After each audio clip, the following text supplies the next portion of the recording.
Hi everyone. आप सभी स्वस्थ और मस्त होंगे। मैं भी अच्छी हूँ। स्टोरी का नाम मिलके भी हम ना मिले, एपिसोड 11। अब तक आपने सुना कि सिया ने अपना फ़ोन स्विच ऑफ कर रखा होता है, तो प्रांजल फ़ोन करती है तो स्विच ऑफ बता रहा होता है।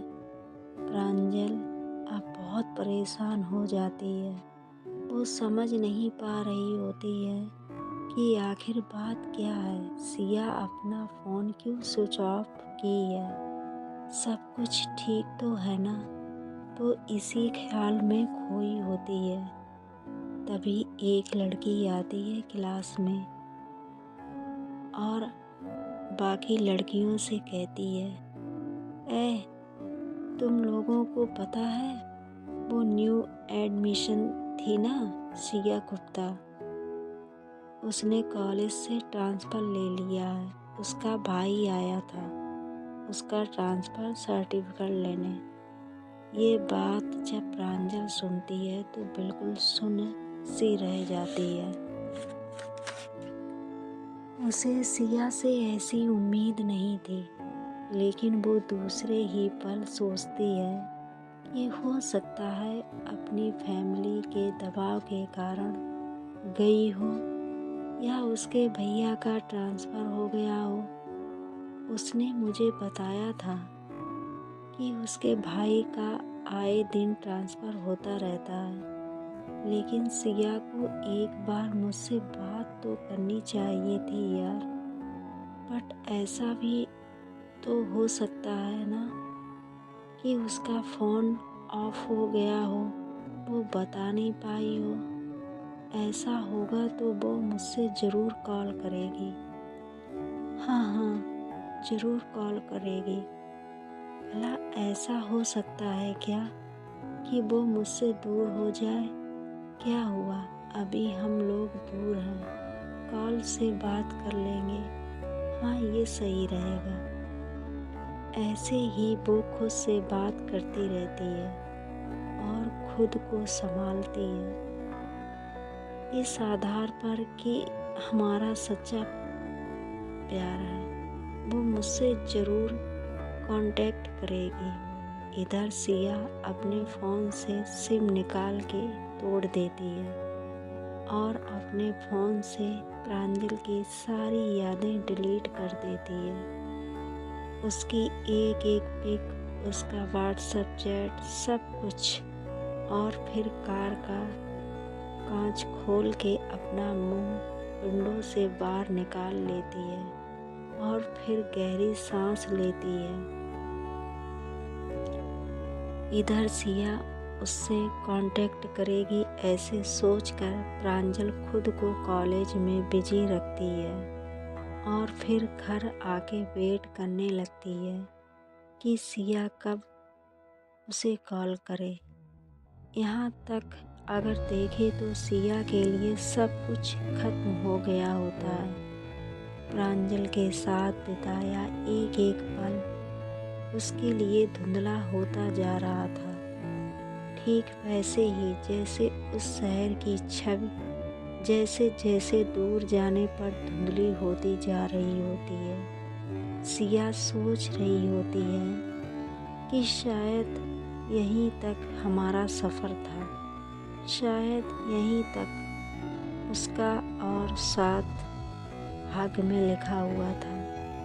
अब मुझे उसे भूल जाना चाहिए, एक बहुत सुंदर अतीत मानकर। लेकिन क्या प्रांजल मुझे कभी माफ़ कर पाएगी? क्या वो कभी मुझे भूल पाएगी? क्या वो मुझे बेवफा मान लेगी? या ये भी तो हो सकता है ना कि वो सिर्फ दोस्ती ही हो, प्यार हो ही ना। अगर प्यार होता उसको मुझसे, तो उसको कितने मौके मिले थे ये एक्सेप्ट करने को, लेकिन उसने नहीं किया। पता नहीं क्या है क्या नहीं। मैं पागल हो जाऊंगी सोच सोच के। मेरे ख्याल से अब मुझे ये सब भुला देना चाहिए। अगर मैंने अपनी फीलिंग्स को ऐसे ही अपने फ्यूचर पे हावी होने दिया तो मेरा फ्यूचर भी बर्बाद हो जाएगा। नहीं, मुझे इसे पीछे छोड़ रहे शहर के साथ इसकी यादों को भी छोड़ना होगा। हाँ, यही सही रहेगा। इधर प्रांजल बहुत बेचैन होती है। जैसे जैसे समय गुजर रहा होता है, प्रांजल की आशा भी धीरे धीरे टूट रही होती है। उसकी बेचैनी और बढ़ रही होती है। उसके आँखों में आंसू भर जाता है। वो अपने हाथ से उस आंसू के बूंद को लेती है और कहती है, ये क्या हो रहा है? मैं रो क्यों रही हूँ? नहीं नहीं, मेरा विश्वास इतना कमज़ोर नहीं हो सकता। मेरा प्यार इतना कमज़ोर नहीं है। मैं क्या करूँ? कुछ समझ नहीं आ रहा। वो अपने रूम की सारी चीज़ें उठा उठा के फेंकने लगती है। उसके पास कांच की गिलास पड़ी होती है। वो उठा के अपने हाथ सहित उस गिलास को दीवार पे दे मारती है। उसका हाथ बहुत बुरी तरह से जख्मी हो जाता है। कुछ टूटने की आवाज़ सुनकर नीचे से उसकी माँ दौड़ते हुए रूम में आती हैं। देखती हैं कि सारा रूम बिखरा हुआ है। वो देखती हैं कि उनकी बेटी दीवार के सहारे बैठी हुई है, अपने सिर को घुटने में छिपाए हुए रो रही है। हाथ खून से लहूलुहान है। ये हालत देख के तो प्रांजल की माँ का होश उड़ जाते हैं।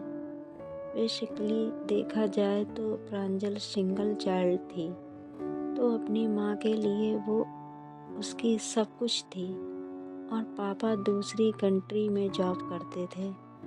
प्रांजल की माँ दौड़ के जाती है और उसे उठाती है, कहती है, बेटा तुम ठीक हो ना? ये अपनी क्या हालत बना रखी है आपने? और ये कांच कैसे लगा आपको? प्रांजल कुछ नहीं बोलती, बस उसके आँखों से लगातार आंसू बह रहे होते हैं। फिर अचानक उसकी आँखें धीरे धीरे बंद होने लगती हैं। वो बेहोश हो जाती है। उसकी माँ ये हालत देख के और घबरा जाती हैं। वो डॉक्टर को कॉल करती हैं और बुलाती हैं। डॉक्टर आता है। वो प्रांजल का ट्रीटमेंट करता है। वो बताता है कि प्रांजल का बीपी लो हो गया था, इसलिए वो बेहोश हो गई थी। लगता है इसने ज़्यादा ही टेंशन ले लिया है और फिर इसको हाथ में भी चोट आई थी। मिसेज मिश्रा, इतना टेंशन इतनी सी उम्र में सही नहीं है। आप इसका डबल ख्याल रखिए। मैं चलता हूँ। उसकी माँ डॉक्टर को बाहर छोड़ आती हैं। वो प्रांजल के पास बैठती हैं। उसका हाथ पकड़ के कहती हैं, बेटा आपको कौन सी बात की टेंशन हो गई है जो आपने ये सब कर डाला? मैं आपकी माँ ही नहीं, एक अच्छी दोस्त भी हूँ। आप ही तो कहती हो ना कि मैं बेस्ट मम्मा हूँ, तो फिर आप अपनी बेस्ट मम्मा से चीज़ें कब से छुपाने लगी? प्रांजल बोलती है, मम्मा मैंने कुछ नहीं छुपाया। चुप, अब एक और शब्द झूठ मत बोलना। मैं तुम्हारी माँ हूँ, सब समझती हूँ, तो मुझे मत बनाओ। उसकी माँ कहती है। प्रांजल सोचती है कि अगर मैंने बता दिया मम्मी को कि मैं लेस्बियन हूँ तो पता नहीं कैसे रिएक्ट करेंगी मेरी मम्मी। मैं नहीं नहीं मैं कुछ नहीं बता सकती। अब देखते हैं आगे क्या होता है। Bye bye, see you.